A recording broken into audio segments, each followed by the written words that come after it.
You want to check out Roland Martin Unfiltered? YouTube.com/Roland S. Martin. And subscribe to our YouTube channel. There's only one daily digital show out here that keeps it black and keep it real. It's Roland Martin Unfiltered. See that name right there? Roland Martin Unfiltered. Like, share, and subscribe to our YouTube channel. That's YouTube.com/Roland S. Martin. And don't forget to turn on your notifications so when we go live, you'll know it.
Hey folks, welcome to this special edition of Roland Martin Unfiltered. She is somebody who's always been unfiltered her entire life. I'm talking about poet Nikki Giovanni. She recently stopped by the studios of Roland Martin Unfiltered to discuss her new book on poetry, but we managed to talk about everything else but her book. Hope y'all enjoyed this conversation.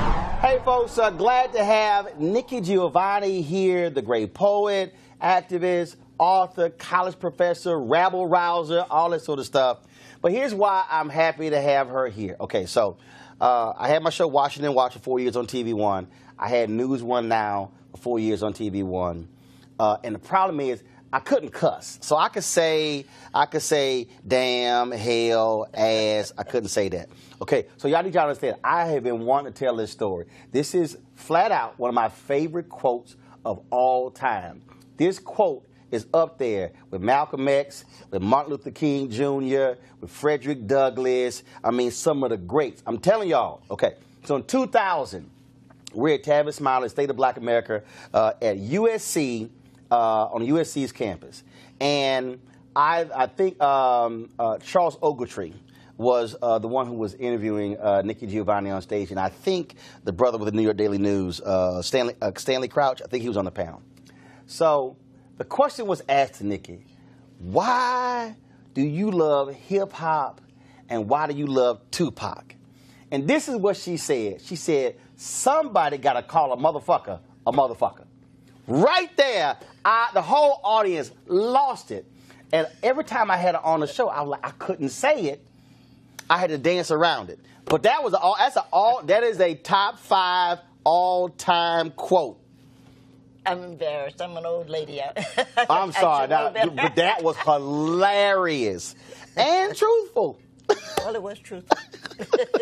It was truthful, and there's no question about that, Roland. I mean, well, you have to sometimes. We've been talking football, you know, and well, I teach at Virginia Tech, and can I read a poem? Yeah. Because I have a wonderful... Shocking. No, she's going to refer to a poem. This is a nice poem. I have a kid that I taught, Kevin Jones, who is in our Hall of Fame. Running back. Yeah. Yep. And Kevin came to me and he said, Nick, I need some help in writing a poem. And we talked back and forth, and I came up with this. So the I is Kevin. Some people plant seeds for corn and tomatoes and okra, which grow. Some people clean land, and at evening you can see deer eating flowers or just standing. Mother deer watching her babies.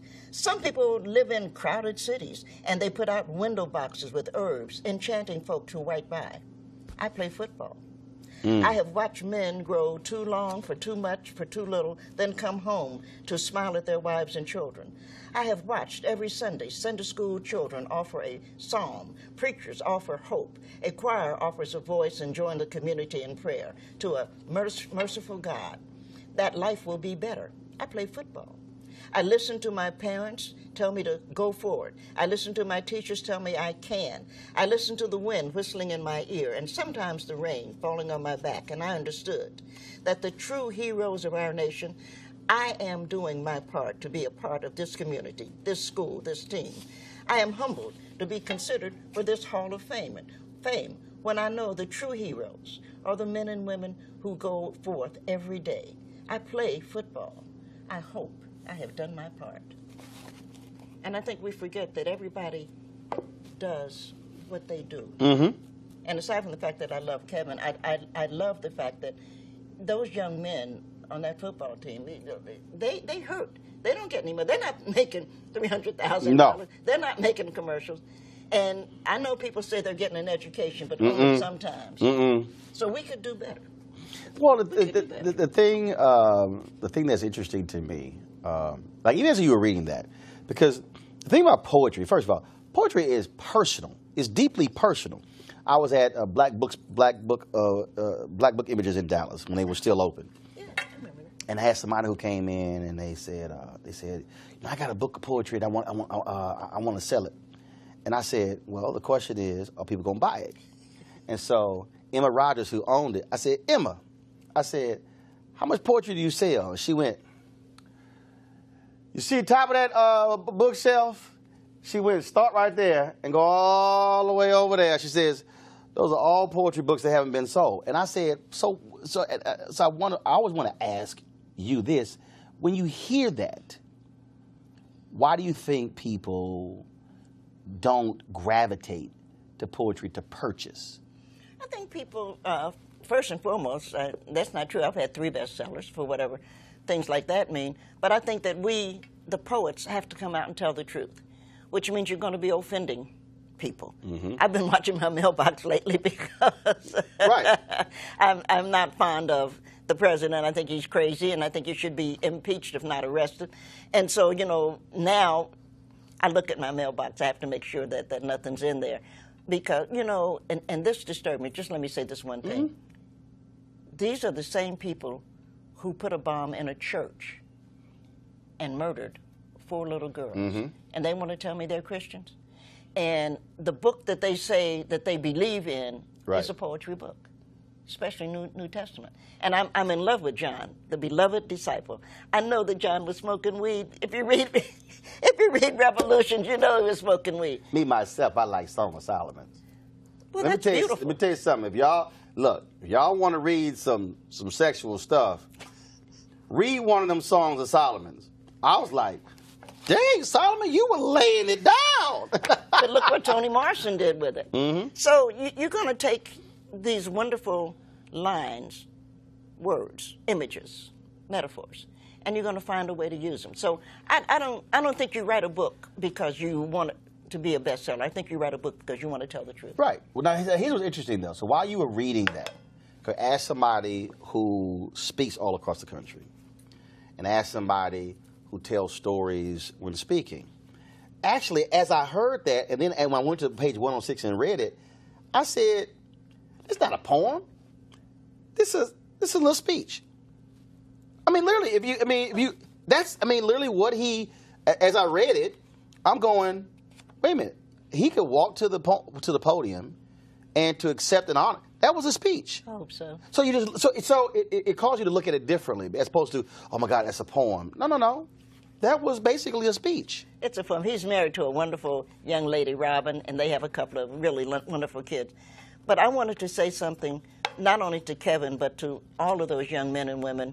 And women's basketball is just incredible. That's a whole nother. If I were president, which I'm thinking of running, If I were president, Uh-oh. if I were president, I would have a secretary of sport, because we know that for the men, in all fairness, Roland, for the men we need to, one, extend the court because they're too tall, and we need to raise the basket. The only thing that's working right now are the women, because they're the ones who have to think. The guys Right. just have to throw it down and drop it in. Yeah. And so I think that we need to think about. It is brilliant watching when one of the best games ever was when Connecticut played Tennessee. Oh. They were balling. Yeah. And then I went to, when Texas A&M, my alma mater, beat Notre Dame in the national championship, I went to Indianapolis for the game. See? And it went down to, and that was, one of the most exciting games, period. Because they have to think. Right. And I'm teaching Taylor Emery, and of course she's like the number 1, number 2 women's basketball player in America, and I'm so proud of her. She's a good writer too, just a great kid. I'm not against the men. I don't want somebody to write me, but the men are tall and big, so we're going to have to extend that court to make them have to think. I grew up watching and celebrating Moses Malone and Hakeem Olajuwon. Yeah. The footwork of Olajuwon is just unbelievable. And I hate now seeing a dude 7 feet tall taking a three-pointer. I'm like, get your big ass down on the block and put your back to the basket. And I'm but the game is now just about everybody jacking up three-pointers, as opposed to really. The art. You think back to Magic Johnson and James Worthy and Byron Scott and Norm Nixon and Abdul-Jabbar with Showtime. Yeah. That was poetry in motion. It was. In terms of just how they would just flow. And it is different now watching it where, like, even my Rockets, I can't stand watching James Harden hold the ball for 20 seconds. And I'm like, dude, can you pass the ball around, please? I appreciate that.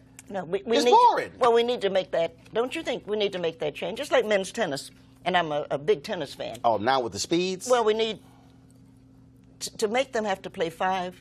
It's a wonder they don't all drop dead, a heart attack or something. And I think 2 out of 3 is going to be fine. I think that's going to work. I think we need to do that. But I also think that we need to put a roof so that they're not playing at 102 degrees. Yeah. Even though I don't, be from Houston, I don't mind if I got to play golf for money. I want to play at 1 o'clock in August. I want you to wilt. Shame on you. I want you to wilt in that sun. See, I live down the mountain from Greenbrier, so you can come. You can come. I played there. Yeah, I played there. Oh yeah, great course. All right, folks, back to our Roland Martin Unfiltered video in just one moment. Now, a word from one of our Roland Martin Unfiltered partners. You've heard me say it before, and I will say it again. Write down this website, marijuanastock.org. That's marijuanastock.org. I'm going to tell you why it matters. Legal marijuana has grown to become a $9 billion industry in roughly 6 years. Forbes magazine predicts the market will continue to grow to nearly $50 billion in the next 10 years. So whether you like it or not, legal marijuana is a growing industry, and it is only going to get bigger. Now, if you're an investor, you get it. You look for business models that are easy to understand in industries that are trending up. Our friends at Transatlantic Real Estate made their business very simple. They buy land that supports legal marijuana operations and lease it to high-paying tenants. So you are investing in the landlord of a licensed marijuana farm. Stop working so hard for your money. Let your money start working for you by investing in the legal cannabis industry. You can invest as little as $300 up to $10,000. But you can't wait. This crowdfunding opportunity is only available for a few more days. They say that you either make things happen, watch things happen, or sit around wondering what happened. Don't be the person watching and wondering. Don't let another investment boom get away from you. It's time to make something happen for you, your finances, and your family. And don't forget my pro tip. To be included, you must complete and confirm your application. And be sure to complete the process. Go to marijuanastock.org. That's marijuanastock.org. Get in the game, folks. Do it now before time runs out. Now back to your Roland Martin Unfiltered video. You call this a good cry. Yeah, What we learned from tears and laughter. Where did the title come from? probably I had a seizure, and that's a long story. But I had a seizure, and my doctor, who I always laugh because Gregory is cute, so I listened to him. Not that if he was ugly I wouldn't, but he's cute, so I do. And Gregory's position was, I eat too much salt. I don't get enough rest. You know how they go through, because I'm Right. a woman. You have to go through, and I'm black. So Right. the first thing is always you eat too much salt. And I was saying to Greg, I don't think that's the problem. I think the problem is I never learned to cry. And I think that I kept so much in. And now, in my 70s, it's coming out. And if I would learn to cry, I would have avoided this seizure. Now, when you say cry, like, Tears running about down what? your eyes. Just I have a dear friend who's in prison. He'll die there. He's got cancer. I have the things that make you sad. My mother died in June. My sister died in July, and my aunt died in October. I didn't have time to cry. I had to take care of them. I'm the oldest person in my family, and you hold things in. Yep. You know, my mother and father had arguments every Saturday. You hold things in, and when you keep holding it in, eventually it's got to come out someplace. So it comes out of your eyes, or I didn't start to drink until actually I went to Virginia Tech. I learned to drink. My father was alcoholic, and so it looked like alcohol was a bad idea. And then I went to Virginia Tech, and I have a dear friend that should be mad at me for saying this, but she reminded me, you know, wine was, Jesus had wine. Right. The Last Supper. He don't flipped do that wine. water to wine. And so she didn't make me start drinking, but she let me see how wonderful it is to drink with your friends. So I've learned to drink, but you have to let things out.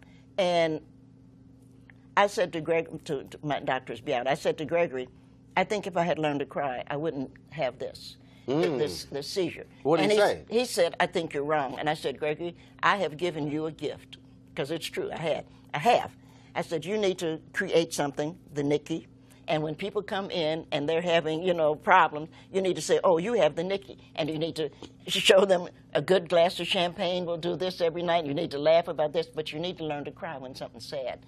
You don't need to learn to be strong. Because we live in a nation that tells you, oh, you know, you'll get over it. My mother died. People actually had the audacity, the stupidity to say, oh, you'll get over it. How are you going to get over your mother being dead? Right. I didn't get over my dog dying. Well, my dog is Wendy. Wendy died, and I've got, she is buried in front of the house with a plate. How do you get over what you miss or what hurts? You don't. You have to let it out, and that's why you have friends.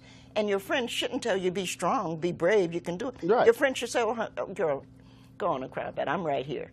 That's what a friend is for. So we were at Aretha Franklin's funeral. It was interesting because, so Gladys Knight, so she was to my right.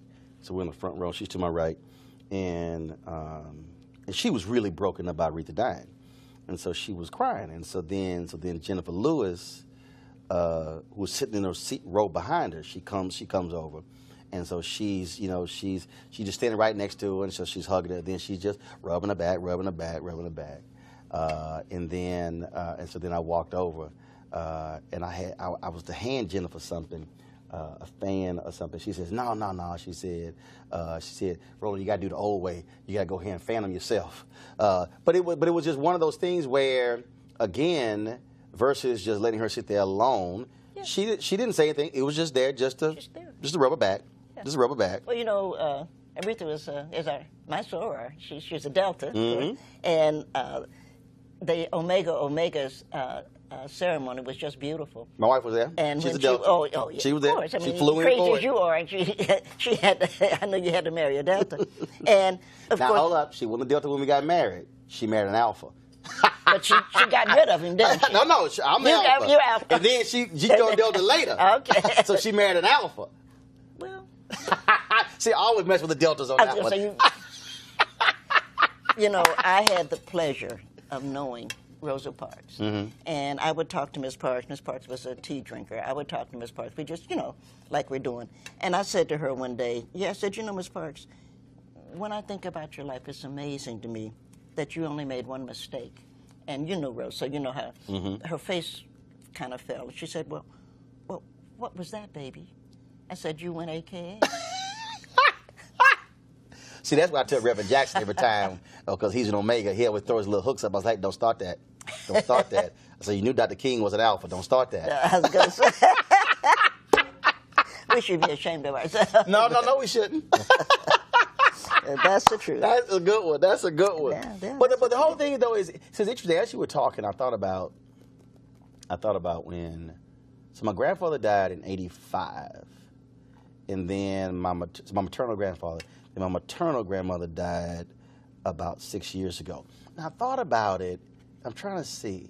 It was interesting because I was doing Reverend Sharpton's Measuring the Movement, and I got the word that she'd passed, and I went back to the makeup chair. I'm trying to think, between that and even the funeral, I didn't cry, and maybe because, first of all, my grandmother died at 91. She had been sick for some time in a hospice. And I think for me, I spent so much time around them growing up, so for me, it was frankly a celebration of a life. Mm-hmm. And so it wasn't, now what is interesting, because as you're talking about crying, it's the weirdest thing. Like, I can be watching a movie, or I can be watching a sports moment, and it's this huge moment, and all of a sudden I realize tears are coming down because it's a euphoric moment of joy. Like, I ain't even involved in it, and so it's interesting. So I think about that in terms of just another way of tears versus just one that's a sadness. And it's weird. Let me ask myself, like, why was I crying on that? And it's just, you know what? Seeing somebody being happy. Or being happy for them. Yeah, for me, I've learned, because it's been a while. For a year, I couldn't drive because my doctors were afraid, that I'd have another seizure or something. Mm-hmm. But for me, I learned that, and for me, it has been sadness, because now when I'm happy, as you can see, I'm sitting here, I laugh. But things that make me sad, I don't try to make it all right.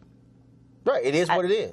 It's sad, damn it, and I'm going to sit there and cry. And any fool that'll tell me don't cry, it'll be all right, I'm going to get rid of them. Yeah, my wife, of course, ordained minister, but also a certified grief counselor, and walks folks through that. And look, both my parents, 71, still living, active, and all this sort of stuff along those lines.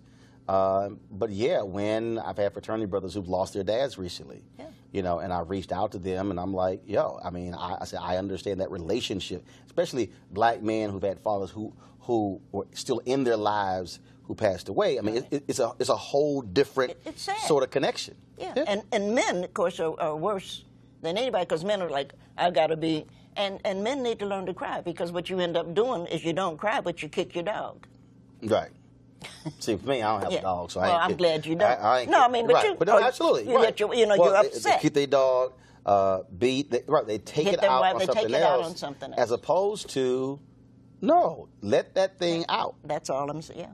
But Steve Perry and I had this conversation, and matter of fact, we had him on the show, and we see this especially with young brothers.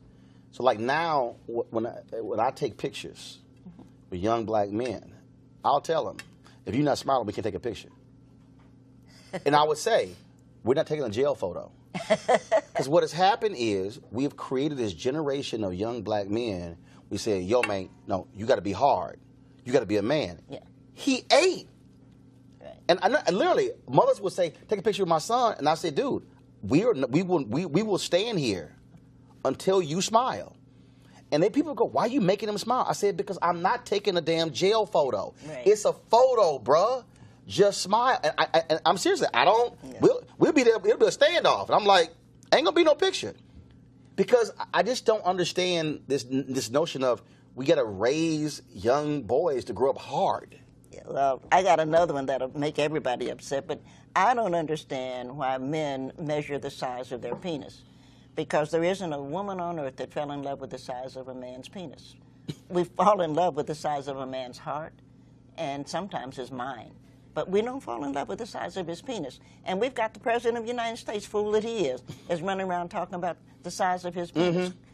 That doesn't make sense.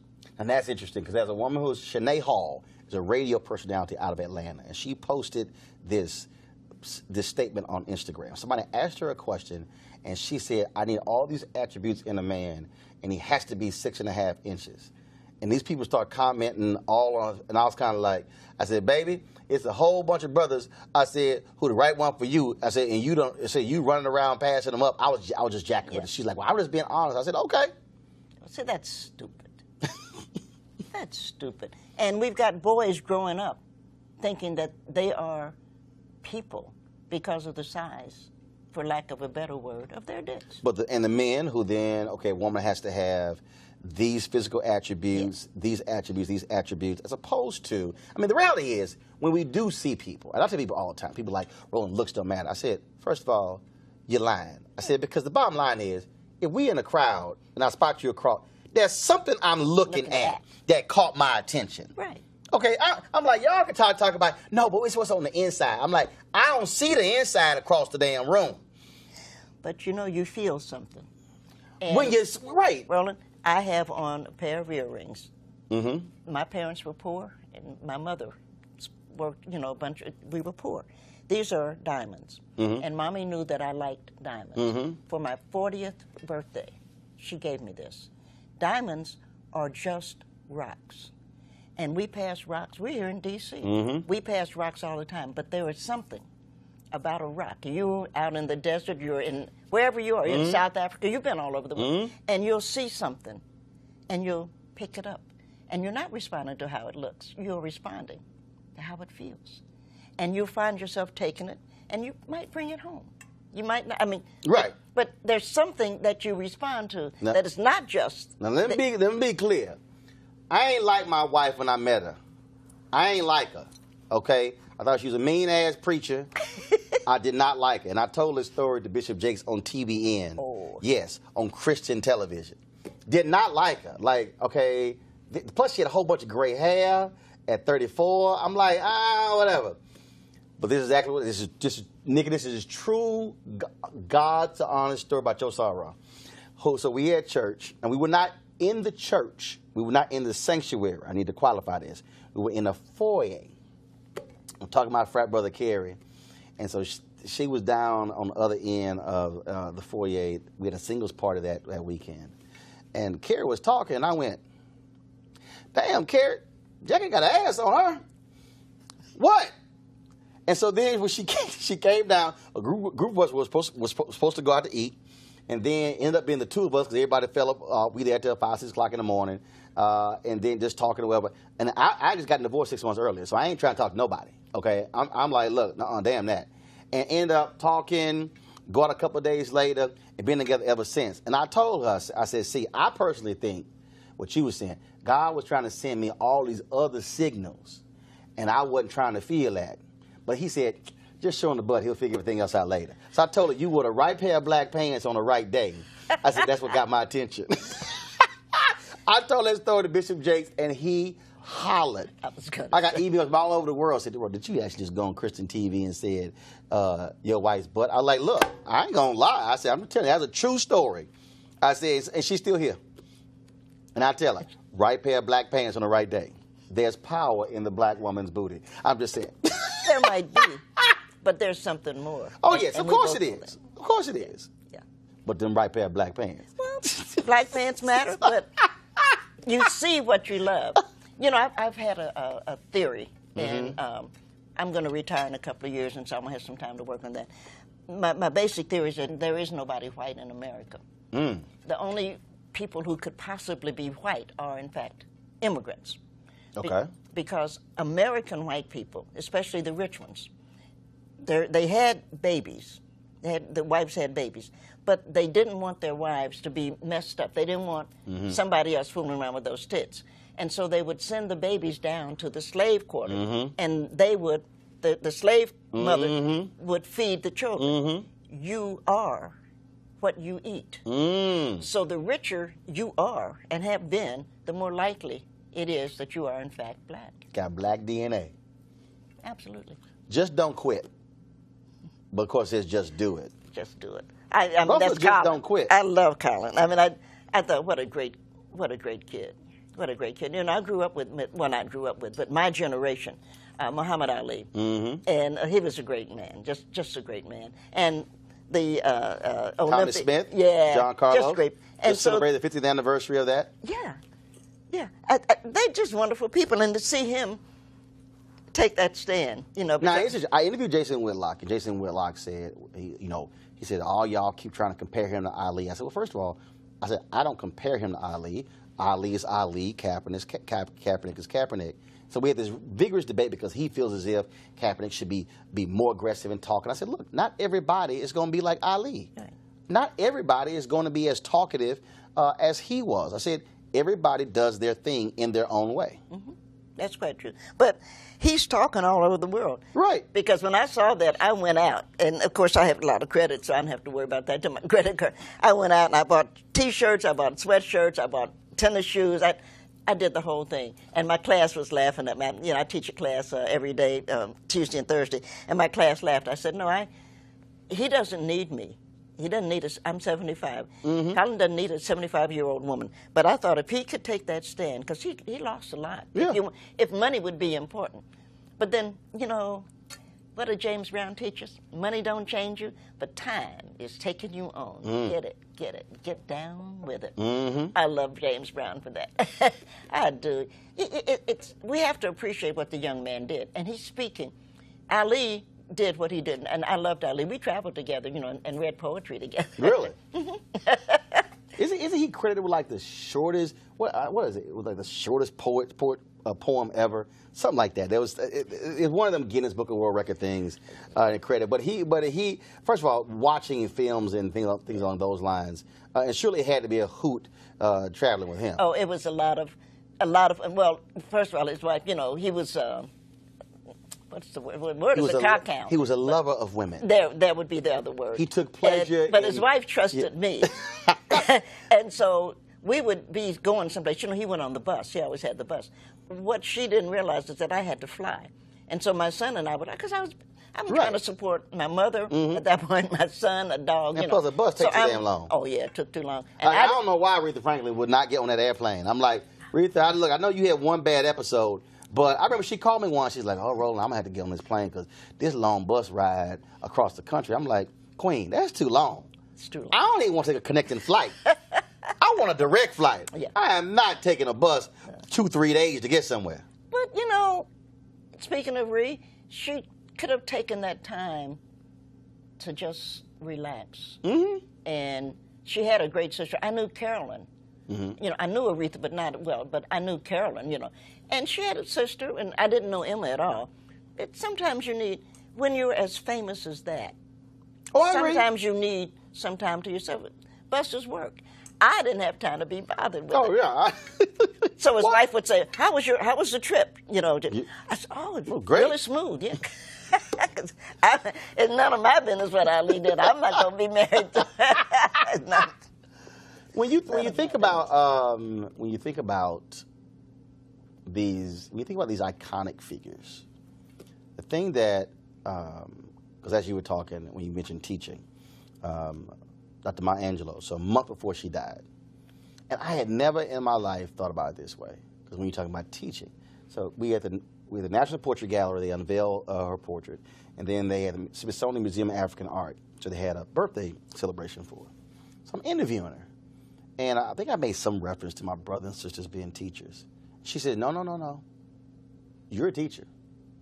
She said, I watch you. You use the medium to teach. Talk about that you don't have to have the title teacher to actually teach people. It's true. Whatever lane you're in. Whatever you're doing. Let me tell you this about Maya. Maya was only 2 hours away from me.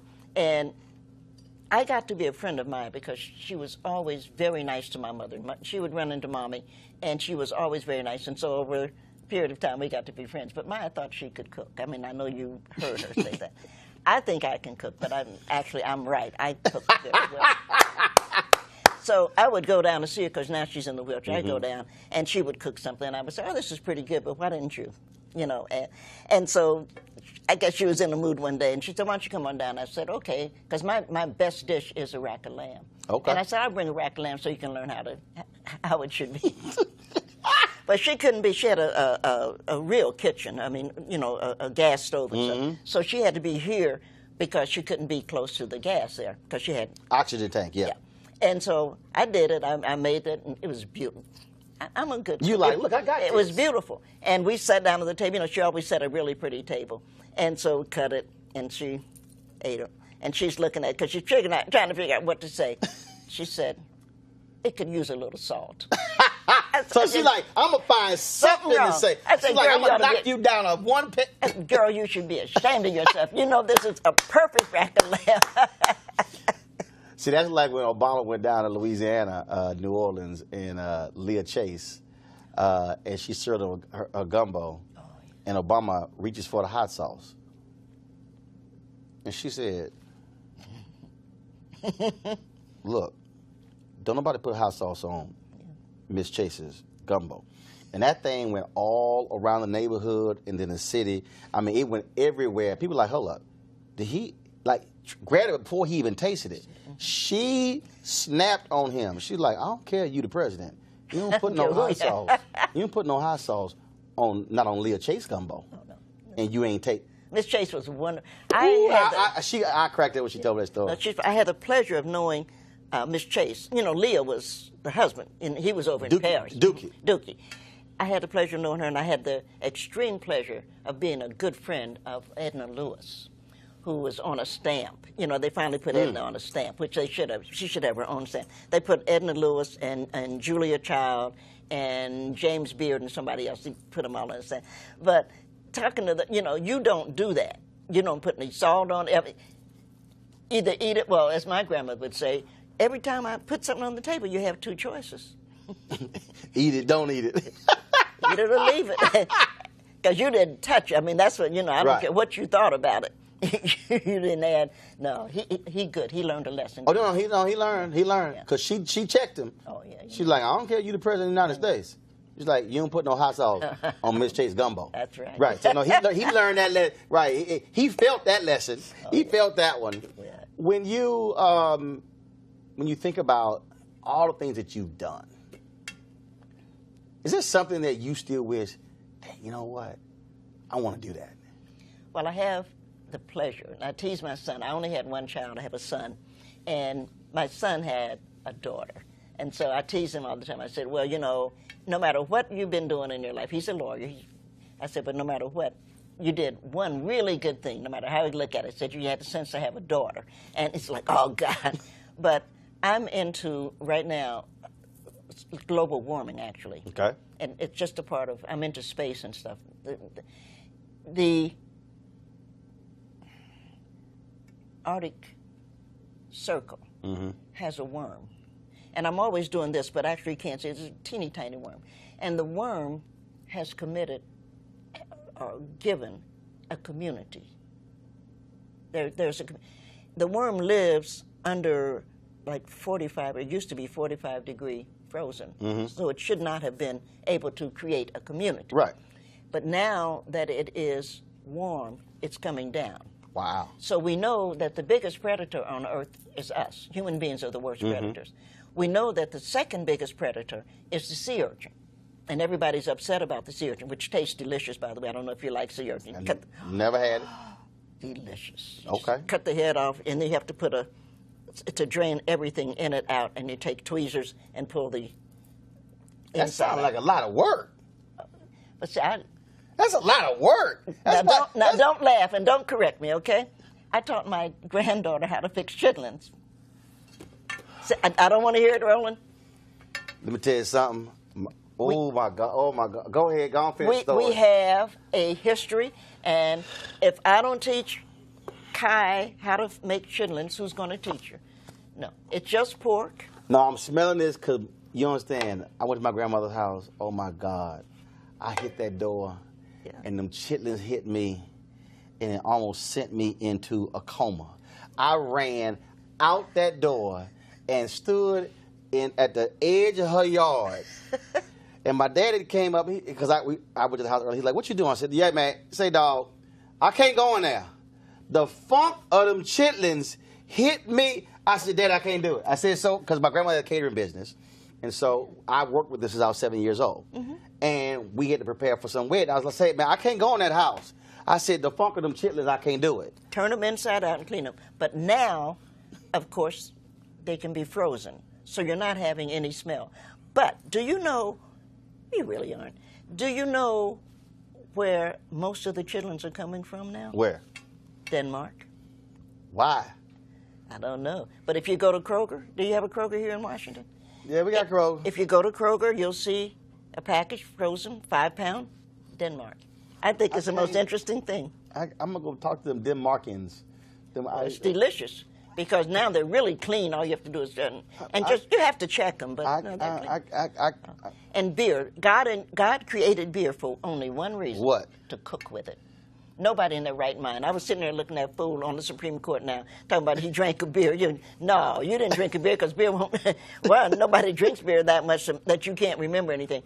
But beer was made to cook with. Really? Oh, yeah. You get with your chitlins beer, you get your garlic. Come on now. Some cilantro.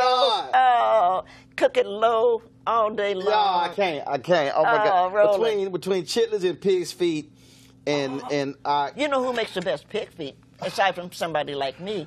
Ooh, this conversation is killing me. Oh, no, the Japanese? Oh, they do a wonderful, because you boil them until they're, and then you split them. And then you put, your red sauce, put them in the oven. It's kind of like a barbecue. Oh, and they're so hard. I live in Appalachia. One of the most difficult things to find is pig feet. Praise the Lord. Roland. They're being shipped out. Right, but they're in that slimy jar, and you're looking at them? No, not pickled pig feet, real pig feet. Well, what's the difference between the pig feet in the jar? It's pig's feet. You boil them. First of all, you have to clean everything, but you boil them low, right? A little beer, your garlic, just boil them. And then when they're done, because that's an all-day. You eat hog-head cheese? I hate to answer you. You won't kiss me. Oh, my God. My grandmother and grandfather loved hog-head cheese. Yeah. We had to stop right there. I said, hold up, we ain't going to get to the cheese part. I'm going to stop at the hog-head part. I'm telling you. Well, okay, you got to understand. My grandparents, born and raised in Louisiana, Opelousas, Louisiana. Okay. And they moved to Houston. And so growing up, I still had relatives who lived in Crosby, Barrett Station, Baytown, which when we had the great Creole migration from Louisiana to California, they stopped all along the way. Mm-hmm. So I got relatives in all those towns. And so one time we went out and they went and got the hog, and it was in the back of the car. Then they had to kill it. Yeah. Okay, all right. So they shoot it. Okay, hit it with the gun a couple times, BB gun or whatever the heck. And then they threw it on the table, then slicing it up. Yeah. So went to the whole deal, making a crackling, and then split that whole deal apart. And I was kind of like, I don't really need to see this process. I'm good. I'd stop by Kroger, and I'd pick up the sausage that way. I wasn't really trying to see the whole process. Slicing that bad boy, and it was a whole. But it was. So, but that was my grandparents. That's why I grew up, and so I'm. That's how we survived. Oh, I feel you. But not just that. We slaves. There must be a better term. But we slaves were the ones who changed American cuisine. Yeah, that's true. Yeah. We showed what can be done. And the thing that I love best, and I have a lot of white friends, so I get to tease them about that, is greens. Mm-hmm. Because my white friends often used to think, well, what you wanted to eat was the greens. But what we as black people knew was what you wanted was the pot liquor. That's why we became strong and smart. But you can keep that hog-head cheese all to yourself. Oh. You can take my portion. You are more than welcome to have my portion of chitlins, hog-head cheese, pig feet. You can have all that. I sit right over there, and I just be cool, with a Kit Kat. I'm gonna call your wife, and we're gonna get you into. We're gonna get you into urchins, sea urchin. You have to try it. First of all, what you just described is way too much work. I'm not trying to sit there. Tweezers? Well, yeah, you have to pull the insides out. No, hold up. That's the chef's job. Just bring me the finished Well, product. you rich? Bring me the finished. Look, my brother is an executive chef. Well, he can do all that. Ask him. I ain't doing. That's too. Look, I don't like dealing with crawfish. Oh, I ain't doing all that. Not like you from Louisiana. No, I eat crawfish, but I'm not sitting there all that damn time getting a little piece of meat. Look, give me the finished crawfish, okay? I'm not going with them shells and everything. I can't do it. It's too much. Nigga, it's too much work. They sitting with a bib on, and they over there hunched over. Yeah. And they working it, and it's a little bitty piece of meat. Oh, yeah. That's too much work, nigga. I ain't got time for all that. I'm like, let the chef do all that. I'll pay you. Don't worry about it. Shame on you. Yeah, shame on me. Plus, you understand. I'm a stubborn eater. First of all, I need to know what that is. Hey, what's this? Like, I don't do candlelight. I'll get my phone, hit the flashlight. What's this? I want to make sure something not crawl up on that plate with that candlelight. No, I want to see what's crawling. I want to see what's on it. You don't understand. Hey, Henry, my production guy, he got a whole list of stuff I don't eat. Like, I can't stand cold food. Damn it, you better heat that food up. You wouldn't want raw oysters then, would you? Oh, no. No, I'm good. Good. I stick with catfish. You're missing half the... I stick with catfish, scallops, shrimp. I'm straight. But you know what's making a big comeback? What? Which I can't eat? Rabbit. No, I pass. Rabbit is making. But I remember cooking. I was babysitting. I live next door to Morgan Freeman. I was babysitting for his daughter and my, and so I went down to the market and I had gotten this rabbit and I made rabbit stew. I thought it was really good. And Thomas always wanted, my son always wanted to know, well, what are we eating? And I'd always share it. I'm with him. And he's like, well, what have we got? And I said, oh, we're eating rabbit stew today. And he looked up. He said, you mean we're eating Bugs Bunny? That's the last time I cooked rabbit. That's the right, because you just scarred that boy for life. I have. Okay. No, seriously. Look. People, I don't experience. Let me tell you something. So Jay, it's a true story. So we in China. Jay's white. Okay. So Jay believes in experimentation. I don't. Okay. I'm black. I keep my stuff simple. I ate at McDonald's all 5 days. No, I had to because you don't understand. I was hungry as hell all 5 days. So we in one of these open markets. I mean, it's, steam is rising, all kind of different stuff like that, and it smelled good. Don't mean it is good. So they had all this corn, this corn on the cob. And so Jay goes, well, he said, I'm gonna try some of this. I was like, man, that's you. I'm good. Jay bit to that corn. What the hell was it? Feed corn? He bit. Okay, that wasn't a good idea. He was like, okay, that wasn't a good idea. It was feed corn. I said, oh, you thought it was regular ass corn. I said, see, Jay, that's the difference between me and you. You're white. You will do that. Well, I'm not white. I said, I'm black. I'm going to stay in my lane. Shame on you.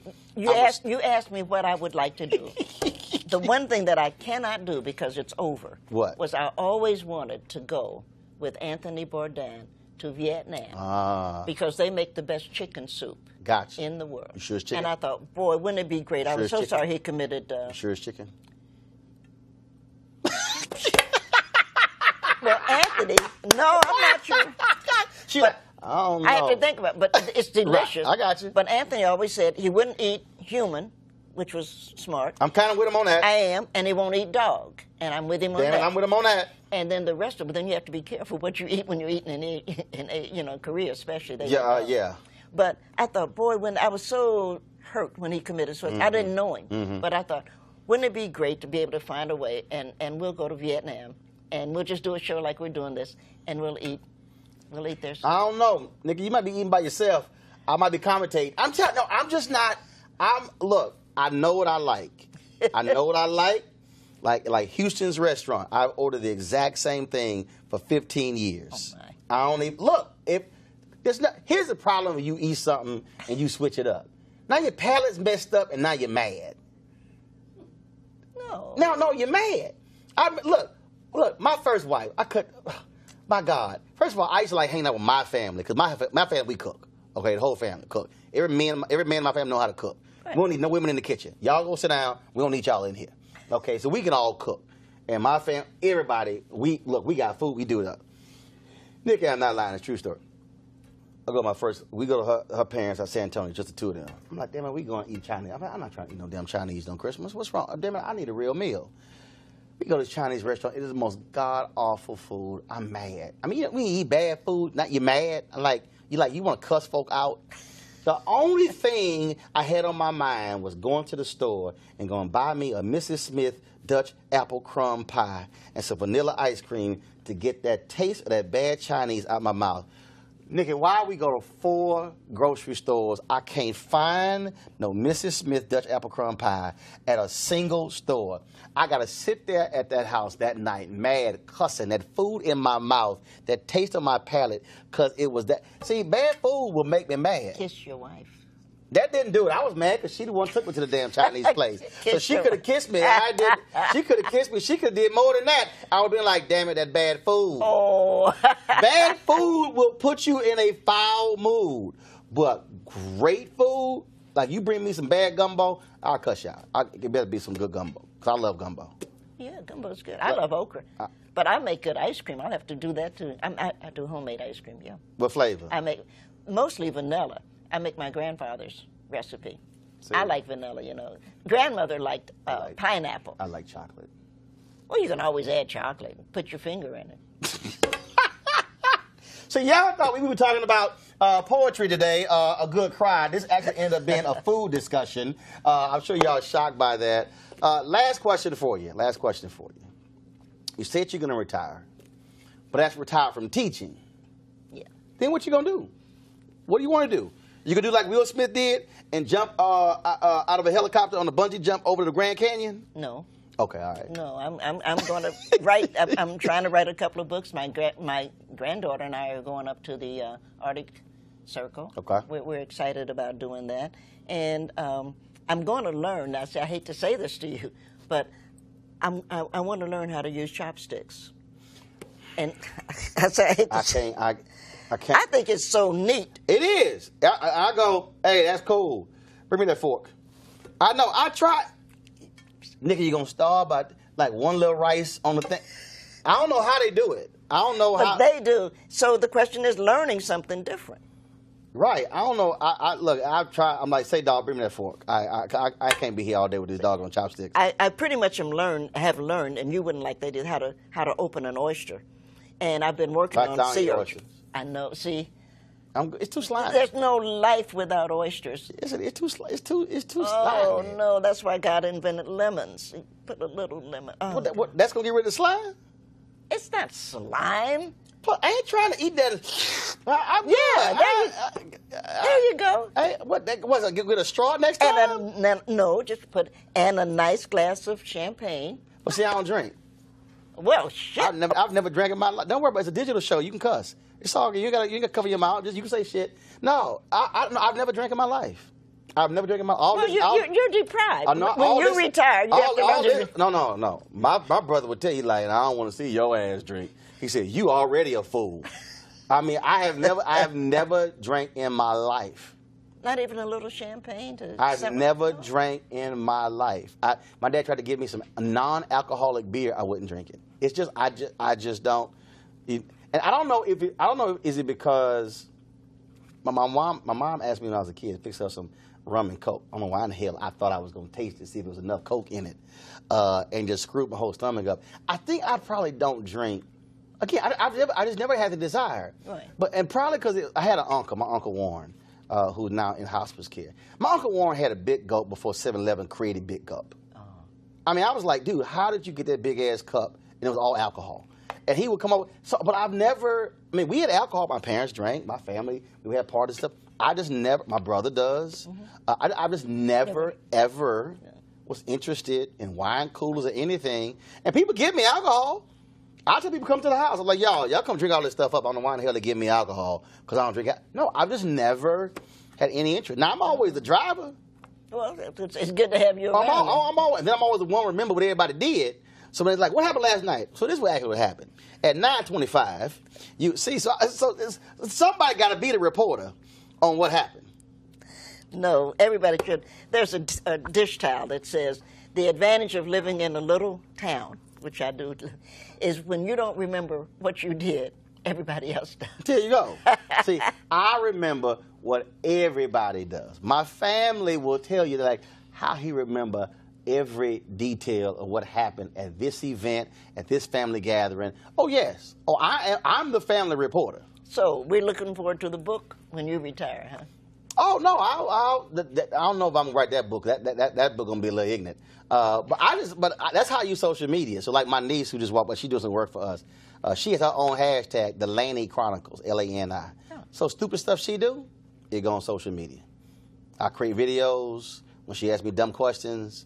When she's got her hair in a bonnet, I don't care. She's like, oh my God, my hair's in a bonnet. I don't care. It's my social media. It don't mean nothing to me. So yes, I will embarrass all of my nieces and nephews. And then they like, Uncle Roro, you play too much. And I'm like, well, y'all going to suck that thing up. That's what I do. So I'm the most hated and loved uncle at the same time. At the same time. Y'all, the book is a good cry. I know we ain't talking about the book, but we're talking about everything else. but I'm sure there are poems in here about eating oysters and hoghead cheese and sea urchins, sea merchants, and everything else. Again, they're a good crowd. What we learned from tears and laughter, and there's been a lot of laughter in this interview. Nikki Giovanni, always good to see you. Thank you so very much. Thank you. Enjoy yourself. Thank you. And I can't wait for this presidential run, because, hell, you younger than Joe Biden. Might as well run. Yeah, why not? Why not? Why not? Well, Oprah might, and that'll be good. I could work for Oprah. Huh? Oh, no, she ain't running. She ain't running. She not going to run. No, she's not going to run. She's rich. She ain't going to run. She ain't going to run. Just like Michelle Obama ain't going to never run. I can tell these people. Oh, Michelle shouldn't, because we know what happens when your husband used to be president. No. Oprah not going to do it. Oprah not going to do it. Well, if she does, I'm going to be out there. Vote for Oprah. No, can y'all imagine a presidential campaign with Nikki Giovanni on the campaign? Can y'all imagine the debate between Nikki Giovanni and Donald Trump? So, Ms. Giovanni, your thoughts on President Trump's his policies? Don't even. And then she goes. See, I can speak English. So I'm gonna tell you. And he doesn't. I'm gonna tell y'all right now. This is straight up. I guarantee you, this is exactly what would happen in a debate between Nikki Giovanni and Donald Trump. You'd be sitting there waiting at home for her to answer. She'd be like, "This mother." That would happen. I'm telling you right now, Jennifer Lewis and Sam Jackson would jump up shouting. They probably one of your VP choices. There you go. Oh, Lord. I appreciate it. Thanks so much. Oh, thank you, sweetheart. It's been fun. It's been fun. Didn't I tell y'all Nikki Giovanni was unfiltered? Man, was that a wild and fun conversation. Please get her a new book on poetry, and also support Roland Martin Unfiltered by going to RolandMartinUnfiltered.com. Of course, your dollars joining our Bring the Funk fan club supports this show, allowing us to bring you those kind of conversations, unfiltered, unapologetic, and of course, independent black news. And so please do that. I implore you to do so, because again, we certainly need to have these platforms. We can have that type of honest and frank conversation. All right, folks, I got to go. Y'all have a great one. Take care. Holla! There's only one daily digital show out here that keeps it black and keep it real. It's Roland Martin Unfiltered. Because guess what? We come back live January 3rd. The blackest show on all of digital, cable, and broadcast. See that name right there? Roland Martin Unfiltered. Hello. Y'all want some of this? YouTube.com/Roland S. Martin. And don't forget to turn on your notifications. There's only one show out here, folks, in the digital world that's focused on you. Because here's the piece. I ain't afraid of Fox News. Come back live January 3rd. Martin.